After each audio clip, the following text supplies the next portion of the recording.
চারজন স্ত্রী ছিল। সে চারজনের মধ্যে সবচেয়ে বেশি ভালোবাসতো চতুর্থ স্ত্রীকে। সে তাকে বাজারে সবচেয়ে দামি শাড়ি গহনা কিনে দিত এবং ভালো ভালো খাবার খাওয়াতো। তারপরের স্থান ছিল তৃতীয় স্ত্রীর, কারণ সে ছিল সবচেয়ে পরমা সুন্দরী। সে এতটাই সুন্দরী ছিল যে লোকটি তাকে বন্ধু মহলের কাছে নিয়ে গিয়ে গর্ব করে বলতো, দেখেছো আমার ডানা কাটা পরি, এমন স্ত্রী পেতে ভাগ্য লাগে। এমন স্ত্রী কজন আর আছে? তবে সবসময় ভয়েও থাকতো, যদি সে অন্য কারো সাথে পালিয়ে যায় তাহলে আমার কি হবে। অন্যদিকে দ্বিতীয় স্ত্রী ছিল খুবই বুদ্ধিমান। স্বামীর ব্যবসায় সাহায্য করত এবং স্বামী কোনো সমস্যায় পড়লে মুহূর্তে তার বুদ্ধি দিয়ে সমাধান করে দিত। অপরদিকে প্রথম স্ত্রী ছিল সবচেয়ে বিশ্বস্ত। সে স্বামীর খেদমত করা থেকে শুরু করে ঘরের সমস্ত কাজকর্ম করত এবং স্বামীর ধন সম্পদও আগলে রাখত। তবুও স্বামী তাকে পছন্দ করত না, সারাক্ষণ অবহেলাই করত।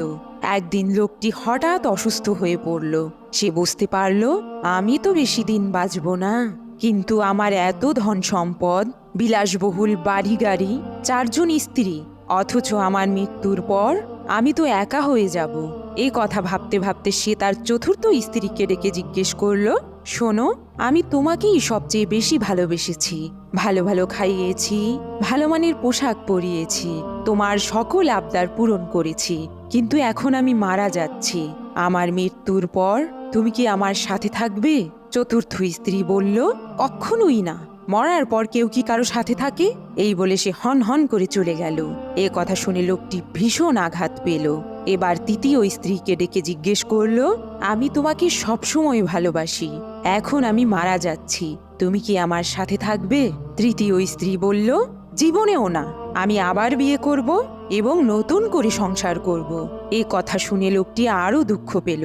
তখন সে দ্বিতীয় স্ত্রীকে ডেকে জিজ্ঞাসা করল, আমি সবসময় সকল কাজে তোমার পরামর্শ নিয়েছি, তোমার সব কথার গুরুত্ব দিয়েছি, কিন্তু এখন আমি মারা যাচ্ছি, আমার মৃত্যুর পর তুমি কি আমার সঙ্গে থাকবে?